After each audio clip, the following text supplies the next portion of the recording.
दिंडोरी तालुक्यातील तळेगाव दिंडोरी शिवारातील पाझर तलावातील जलस्रोत दूषित आणि रासायनिकदृष्ट्या अपायकारक असल्याचं निष्पन्न झालं आहे.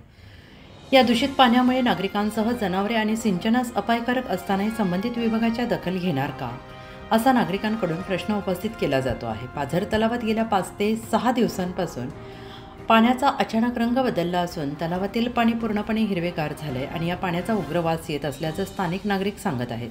सदर पाझर तलावातील पाणी नाल्याद्वारे खतवड येथे असणाऱ्या नाल्यालगत पिण्यासाठी पाणी पुरवठा करण्यात येणारी सार्वजनिक विहिरीला लगतच्या शेतकऱ्यांच्या विहिरी आणि बोअरवेलमध्ये दूषित पाणी आल्यास नागरिकांच्या आरोग्याचा प्रश्न उद्भवू शकतो.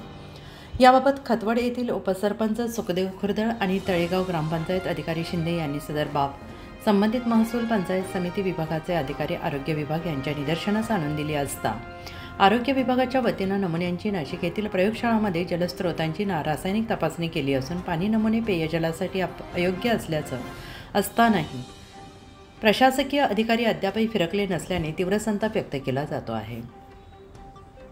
डेंग्यू, कॉलरा, हिपॅटायटिस, टायफॉइड यासारखे गंभीर आजार निर्माण होण्याची शक्यता वर्तवली जात आहे. नागरिकांच्या आरोग्याचा प्रश्न उद्भवल्यास जबाबदार कोण, असा सवाल उपस्थित केला जात आहे. उत्तर महाराष्ट्र न्यूज नेटवर्कसाठी सुखदेव खुर्दळ, दिंडोरा. आत्मा मालिक मल्टी स्पेशालिटी हॉस्पिटल येथे मोफत सुविधा, एंजिओग्राफी, एंजिओप्लास्टी, बायपास सर्जरी, सर्व प्रकारचे ओपीडी केस पेपर फ्री, सोनोग्राफी फक्त 400 रुपयात, एक्सरे फक्त 100 रुपयात, लॅब तपासणीवर 50% सूट, औषधींवर 20% सूट. अधिक माहितीसाठी संपर्क 90 90 91 91 96 तसेच 7304 75 56 55. आमचा पत्ता Atma Malik multi speciality hospital, Kokamthan, Shirdi Kopargaon road, Samruddhi Mahamarg circle जवळ, कोपरगाव.